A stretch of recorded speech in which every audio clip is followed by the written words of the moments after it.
I'd bought an old mirror from a thrift shop in town because it was cheap. The girl inside it wasn't my reflection. She smiled when I didn't. She waved when my hands were still. And 3 weeks later, she walked out of the mirror wearing my face. My name is Emily. This is what really happened.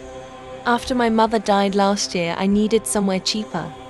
I found a small one-bedroom apartment on the outskirts of the city for a price I couldn't refuse. The landlord warned me the previous tenant, a girl called Sophia, disappeared without trace 2 years ago. Neighbors said the last thing she kept screaming was, "The girl in the mirror is coming out." I laughed. People and their ghost stories, right? The apartment came with one thing. The landlord couldn't move. A tall antique mirror with a heavy carved wooden frame. It looked expensive, so I kept it. Every evening I would stand in front of it doing my skincare, scrolling on my phone, living my normal life. Until the 9th night. I was rubbing my face cream. The lights were flickering because of the old wiring. I looked up, and there she was, standing right beside my reflection. Same height, same dark hair, but her hair was long and dripping wet, even though mine was tied back. She wore the same oversized plain white t-shirt and black cotton shorts, but they were soaking wet and dirty, and she was smiling at me, so wide her cheeks looked stretched. I whipped around. Empty bathroom. Just the sound of the dripping tap. I told myself it was stress. I covered the mirror with an old bedsheet and went to sleep. Next morning, the sheet was on the floor, folded neatly. From that night, she appeared every single time I looked in the mirror after 11 p.m. At first, she just stood there smiling. Then she started copying me, but always 2 seconds late.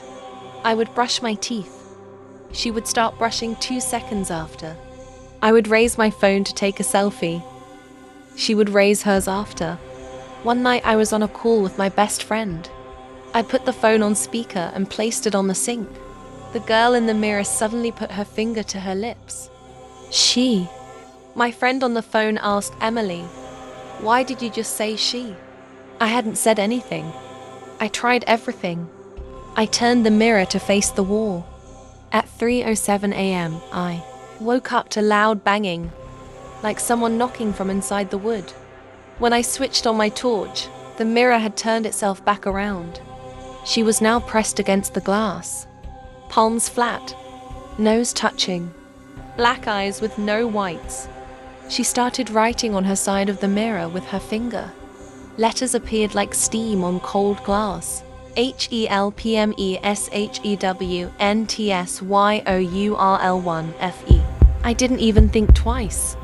I grabbed my keys and ran out of the apartment, heart pounding, slamming the door behind me. I locked myself inside my car and spent the rest of the night there, shaking, too terrified to close my eyes. But the mirror wasn't finished with me. Part 2 drops tomorrow. Comment Part 2 if you're scared too.